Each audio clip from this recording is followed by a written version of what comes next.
beautiful people out there. Sipping your drink there with some vodka in there? Ah, Nice. okay, how you folks doing? Oh, Cameron's over here. Go right ahead. That's some strong vodka. That's Ciroc right there.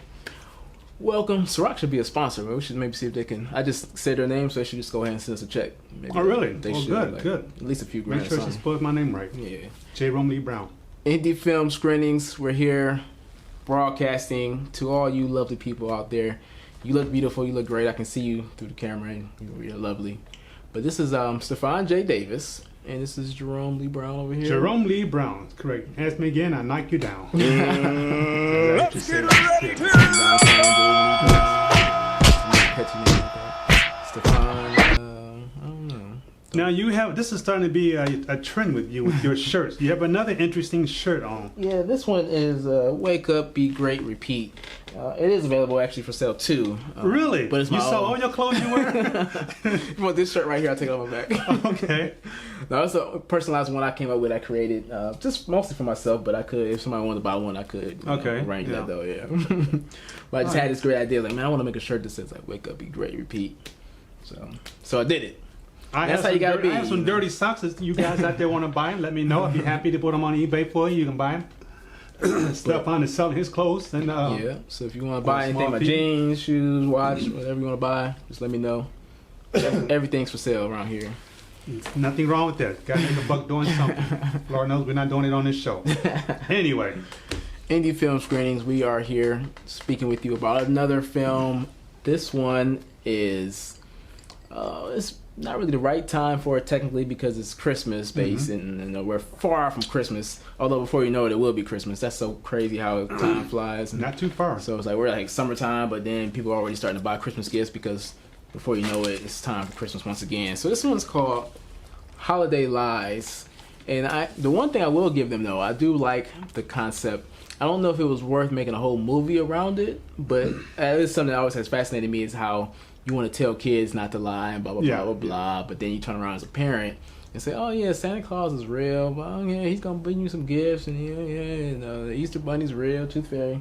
This is all about Christmas and the lie being told to kids about Santa Claus.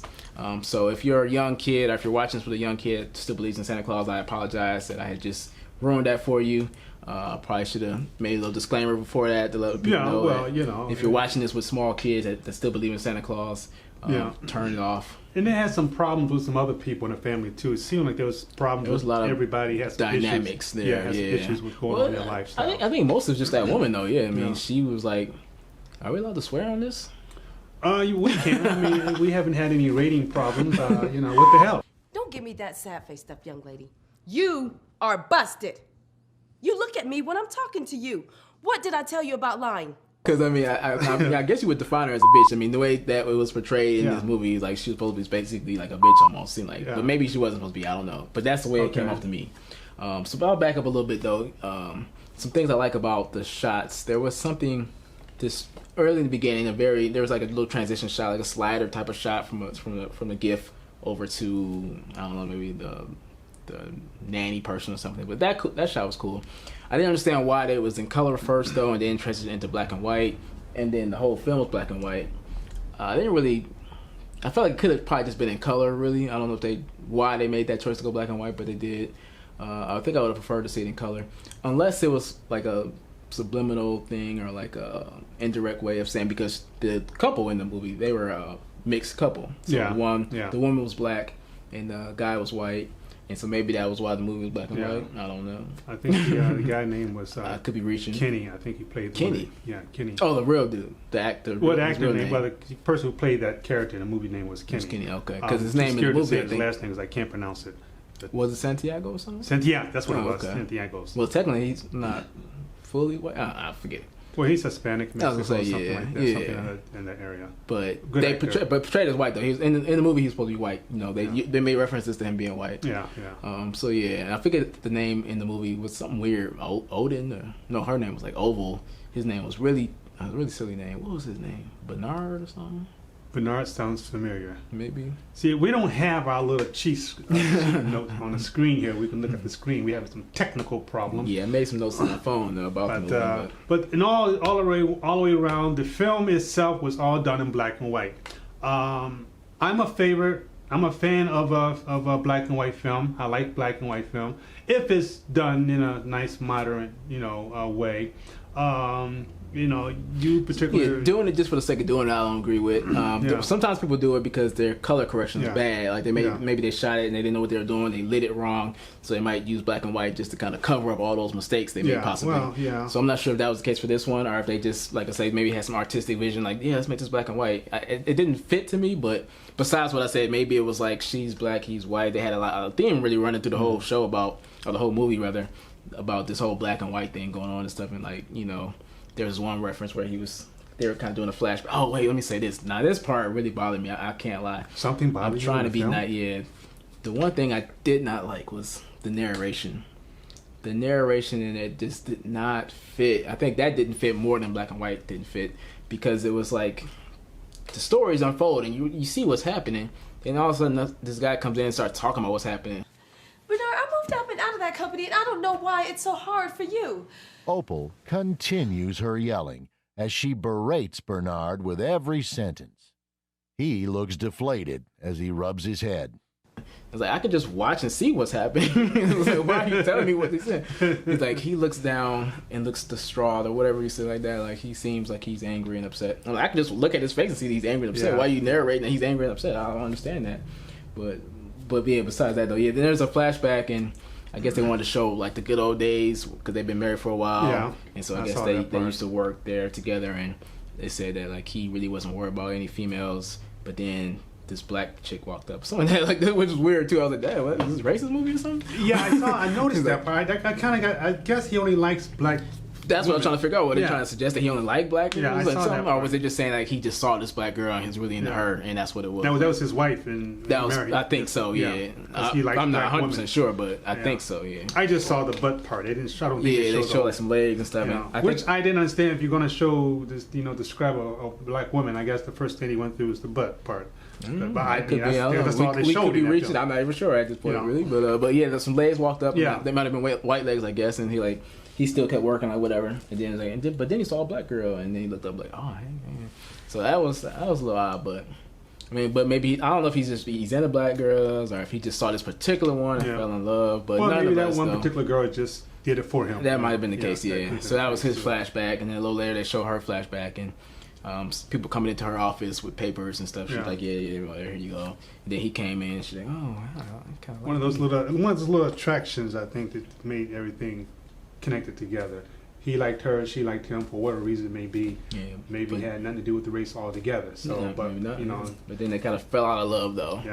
Sometimes happens, Here, look, it's one. Opal tries to make sense of Bernard's non-rhythm dancing. 1, 2, 3. She looks deflated and says to herself, "How in the hell did I get here?"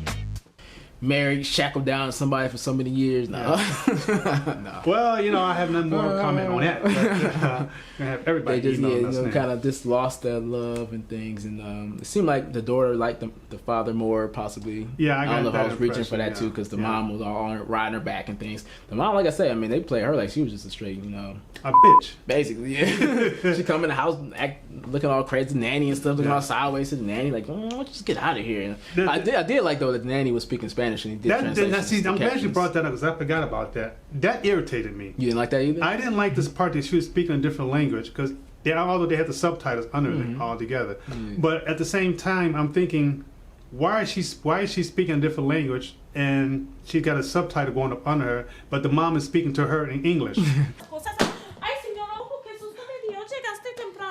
Yes, ¿Todo bien?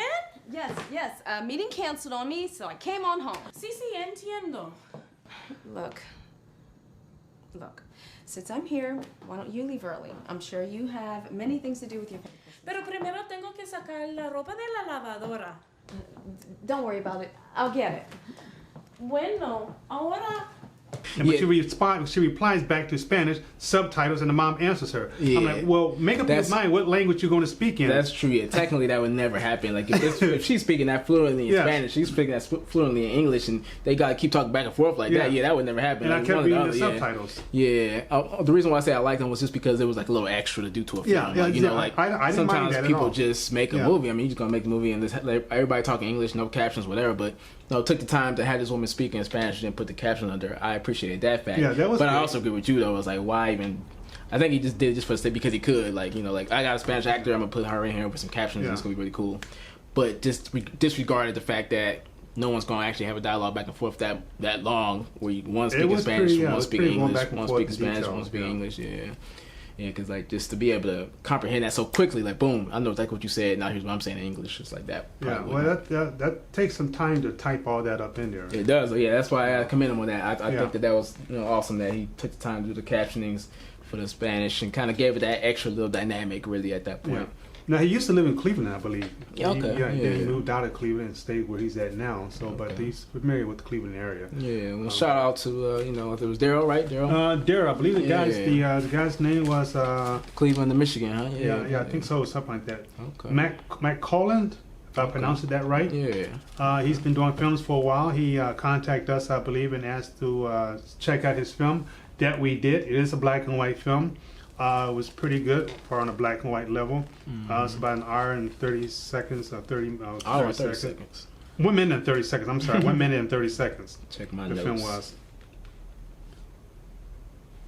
Yeah. Still, I don't know if he was like just only into black girls or what, but that was a trailer we saw though. That clip we're talking about was a trailer we talked about. I think that's a long version of the film actually. Oh yeah, I watched the whole film. Okay. And what I saw was Bernard. That was his name. Yep. Yeah, I wrote down that he was getting his ass dogged hard. yeah, well. Oh man, poor Bernard, man, he was getting chewed out, boy. He got no loving in the bedroom neither. No, none, zero. It was cold as ice there. It sure was. Yeah, he like tried a little bit, like maybe reach over. And she's like, go get them gifts and do this and do that. I mean, she was cool. She vicious, boy. Guys, if you got women like that, you may have to seek some type of help, some therapy, some help, some kind of professional help. Domestic violence hotline. But she did a number on him. She went in on him, boy. He tried to get some love, tried to get a kiss, a hug in the bedroom. Like you on the couch. I think she even threw him a blanket with a little bow on it, like it was a Christmas gift. Oh, jeez, that's not good. Like Merry Christmas, mother. Altogether, I'm a little bit of a fan of the black and white, but too much black and white can be a little irritating. I made a note about that too. One problem with black and white, what I saw what happened in this was that towards the end, there was a part where it's supposed to be like there's this doll he set out there for Christmas. Yes. And then it's supposed to be morning. So like if you look really, really close and carefully, you can see that it's kind of dark and then it gets a little brighter. And then the young girl, Holly maybe or something like that was her name, she walks into the scene and now it's next day it's Christmas. But it's almost so hard to tell because it's in black and white. So when you see this, like it's a little darker, shadowy, and then it's lighter. Looks almost like the same exact shot. It changed in color, didn't it? Did it not? No? In the very beginning, it changed color. For some reason, in the very beginning, it was in color, then it went to black and white. But it changed in color. The dial, too, though, did it changed not? too, though. I thought it changed in color at the end of the film. Maybe, because I know the dial did. The dial started flashing colors, and she was like, what's wrong, and I don't know what that was even about. Yeah. That's what I'm still curious about. Like, why was this dial flashing, and what was significant about it? Was there anything significant about it? She said it was like Christmas. Okay. She said the dial represents Christmas or something. And I guess they're going to have to watch the film and get an idea. Yeah, they have to try and figure out about. what the heck that was going on there because that was odd to me. And I guess the dial was given by the dad, by his mom. Okay. And, she said that she tried to give her daughter a black dial, but she wasn't even messing with that black dial. Should I forget that black dial? Well. You remember that part in there? Yeah, I remember that part. Yes, I do. I quite remember that part. Man. So yeah, it was a lot of race in there, which is cool. Yeah, there was some touch of race. It could have been taken either way depending on how narrow-minded. Yeah, I'm not sure what the point was exactly, but I mean, I appreciate people bringing up race and things. It was interesting dynamic because when you see it starting out, you're like, oh, I guess he wants to push this interracial dating type of thing, which is fine to me. I don't care, but. That's what I thought was the point at first, possibly. But then, as you watch, she chewing him out so viciously. I'm like, my goodness. Then next thing I know, she's talking about how she want her hair natural and stuff. Like, why you stop, flat iron your hair or whatever you was doing, permanent or whatever. She said, I like my natural hair. That's my blackness. And that's pretty much what goes on in real life, though. I guess so. Somebody's got a woman like that. Yeah. Ain't me. Somebody's got a woman like that.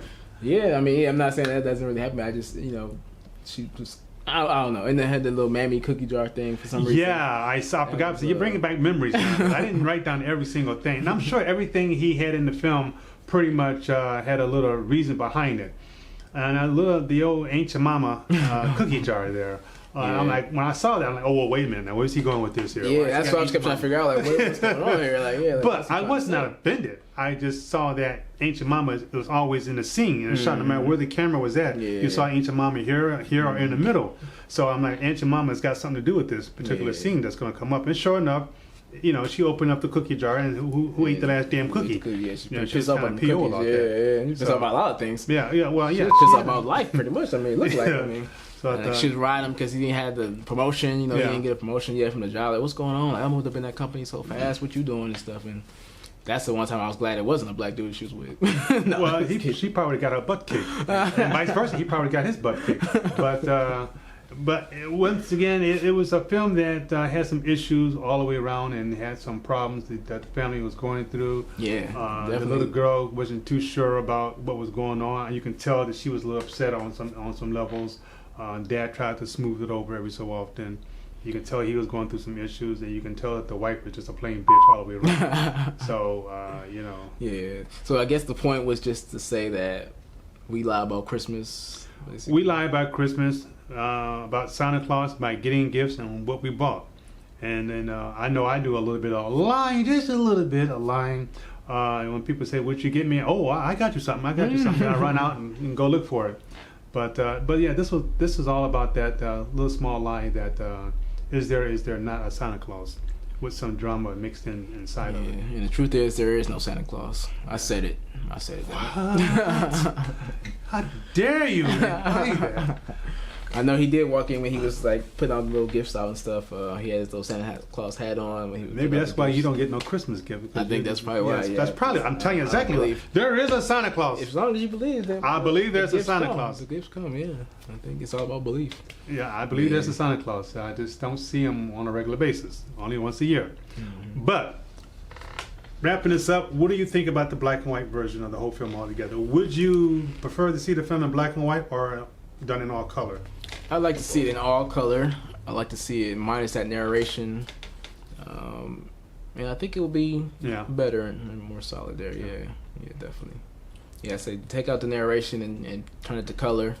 And I like to see it like that. I think it would be a little bit better. I mean, it was a decent movie. It wasn't bad, I like the black and white. I thought it was interesting. It was a different pace. I will agree there was a little too much black and white. But what's too much? Either you're going to get some from the beginning or not enough at the end, or whatever the case may be. But I felt this film could have used a little more drama to it, a little more excitement to it. You don't think the woman provided enough drama that no, I mean, it just moved it right along. It wasn't a lot going on. Yeah, it wasn't a lot going on too much. Yeah. And that's not a good thing or a bad thing. It's just that you basically have to sit there and watch. I felt like I was watching, looking in somebody's living room, seeing what was going on in their family. Yeah. Whether that's what he wanted you to have or think, I don't know. But if it is, he made his point across on that. Yeah, it might be. That's why I say that. Yeah, I don't know if this was really worth being a movie. Really, and I say that with not to be harsh or any kind of way like that, but it seemed like it's a good story to talk. It was a good storyline to have a conversation about, but not so much to make a movie out of. Because when you talk about story and you talk about movies, it needs some kind of excitement, some kind of drama, some kind of suspense. Yeah, something that really can draw you in and have you really glued to that screen and really watching it. But going on to Darryl, I think that's the filmmaker's name. He did a pretty good job on it. He's a writer as well as a filmmaker, also I think a novelist too or something. So he writes books, I think it is, if I'm not mistaken. Okay. So he did a pretty good job with this film. It's just for us, we like to see action, drama, scenes, cutaways, and the whole filmmaking process. Not that you didn't have it. It's just that it was more of a one single camera, single shot one person here, one person there, and so forth. To my good buddy Kenny, you did a wonderful job. Thanks very much for keeping me in contact with what you're doing. Yeah. I think they had some different shots in there a little bit, some angles, kind of. Yeah, I can't remember really. Aunt Mama was in there a couple times, so I can't cut her out. They had some close-ups and stuff. For some reason, she drank that big old glass of milk. Oh, because the cookies probably. She wanted to have some cookies and milk and all that. So if you ain't got a cookie with your milk, then pretty pissed off, and she was angry, man. Then no, she wasn't angry. She was pissed. Yeah, angry. Can we say pissed on TV? I don't know. We said it now, so the editor will cut that out. He'll do a beep. Can we get a beep every time we say a bad word? Can you do a beep on that? Pretty cool. Can we do a beep? Oh, good. Let's do a beep. Every time we say a bad word, I want to hear a beep. So just beep everything we say right now. But wrapping this up before we run out of footage, I thought the film was okay. What did you think? It was okay. Yeah. I mean, it was average. Yeah. I would like to see more out of it because I think it was well done for the most part. It wasn't a horrible film. They took their time to get some good shots and things. And storyline was okay. Scripting was okay. Dialogue was decent, but I just would like to see it kind of unfold in a more successful way to really. I felt like I really got something out of it. Really magnificent. I think it was that damn doll. If I could have found out more about why this doll was significant, that could have really helped. Yeah. I agree with you on that too. When they showed the doll, I couldn't understand. Damn thing was glowing. It was like sitting there glowing in color while everything else was black and white. And then nothing really happened with the doll though. Like then it didn't start dancing. It didn't transform into something else. It didn't. So he kind of dropped the ball on explaining in a little more details what the doll was about. But I will agree with you on that. I forgot about that doll part. Well, I guess we just have to watch the next part. I get the impression he likes making black and white films because I saw another clip of his that he did a black and white of. And so that seems to be his favorite thing to do, make black and white film, which is fine. That's his signature then, I guess. That's his trademark signature, black and white films. My final question about this movie was it Holiday Lies? Is who ate them damn cookies? No. It happened twice. At the beginning of the movie, the mom was really angry. Somebody was in that dish, they were eating them cookies. The daughter said it wasn't her, but there was cookie crumbs on the couch, though. Then the second time she said it was Santa Claus, right? Yeah, but obviously we know it couldn't have been Santa Claus. I wonder if it was that little doll. It could have been a doll. Maybe the whole point was that this little doll sitting around eating cookies and glowing and all that, right? So you think the doll was glowing because he ate the cookies? I think so. It was happy. Cookies are good. They're delicious. So that was a long way for that joke. That was a very long way. I had to pack my bags for that joke. That was a very long way to get that joke. But I'm always glowing when I eat cookies, though. So I think that's what was happening with that doll. So we solved the mystery then after all. Man. Well, okay, I'll go along with that. The doll ate the cookies and it was glowing because he ate the cookies. Although he didn't explain the reason why the doll was glowing in night or day, whatever it was. There was a reason why the doll was glowing. Maybe because the cookies that the doll ate. We'll go along with that story. That sounds good to me. Until we're told otherwise. Yeah. I hope to see more work from him and more work from everybody else out there. And if you got something, please send it in to us. We'll be more than happy to check it out and talk about it. Yeah, and if you watch it and you figure out why that doll was glowing and what the heck was going on with that, the significance of it all, please post, comment in the IFS Facebook.com/IndieFilm Screenings. Let us know why that doll was glowing. Thanks. Good night and God bless. Adios.